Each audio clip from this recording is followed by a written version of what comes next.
L'exposition Body Memory a pris place à la galerie Topographie de l'Art dans le 3e arrondissement de Paris. Un travail sur la mémoire conservée par le corps y est alors présenté. C'est Jean-Michel Pansin, vidéaste et ancien patineur, qui inspira le thème de la mémoire du corps à Barbara Polla, commissaire de l'exposition. Blessé à 16 ans, il devra arrêter le patinage. Ce n'est qu'à l'âge adulte qu'il chose de nouveau ses patins et se rend compte qu'il n'a rien oublié. Ces cercles parfaitement exécutés, il les filmera à l'aide de GoPro et donnera naissance à la vidéo.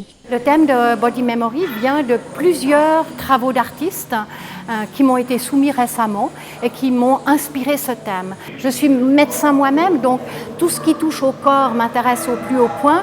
Et puis il y a aussi ce lien très intéressant entre la vidéo et la mémoire qui fonctionne en fait de manière très similaire. On stocke des images, on les met quelque part, on les oublie, on les déstocke, on les reprend, on les transforme et on en crée de nouvelles images, de nouvelles sensations et c'est Body Memory, oublier et se souvenir.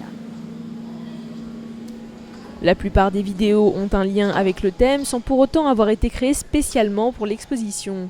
Ali Kazma, un artiste turc, a d'ailleurs créé 4 vidéos sur le thème de la résistance et rappelle comment le corps peut résister à l'uniformisation sociale.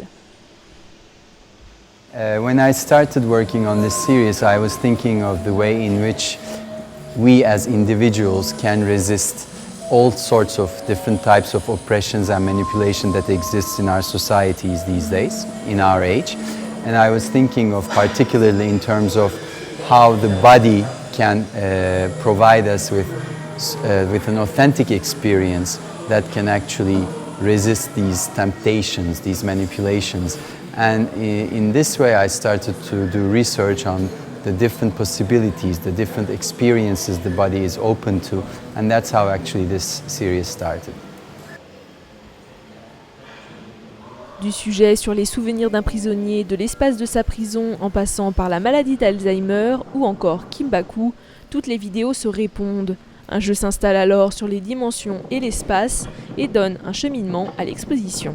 Les vidéos n'ont pas été placées dans l'ordre où je les ai découvertes, sauf pour celle de Jean-Michel Pansin que j'ai mise à l'entrée de l'exposition parce que comme c'est la première qui m'a inspiré ce thème et qui m'a fait vraiment creuser cette notion de la mémoire du corps, je trouvais important qu'elle soit à l'entrée. Mais ensuite, il y a une autre suite qui s'est créée et puis il y a des liens qui sont créés entre les artistes. Par exemple, la deuxième vidéo parle de la mémoire qu'un prisonnier a de l'espace de la prison. La vidéo suivante, qui s'appelle Home, parle de l'espace dans lequel vit une artiste magnifique, une artiste turque appelée Funur Özün, qu'en fait on ne connaît pas ici, mais qui est très connue en Turquie, qui est âgée, et pour laquelle son espace de vie donne une vraie idée de qu'est-ce que c'est que son art, et son art se développe dans cet espace. Donc ensuite, c'est ainsi que les liens d'une vidéo à l'autre se sont créés.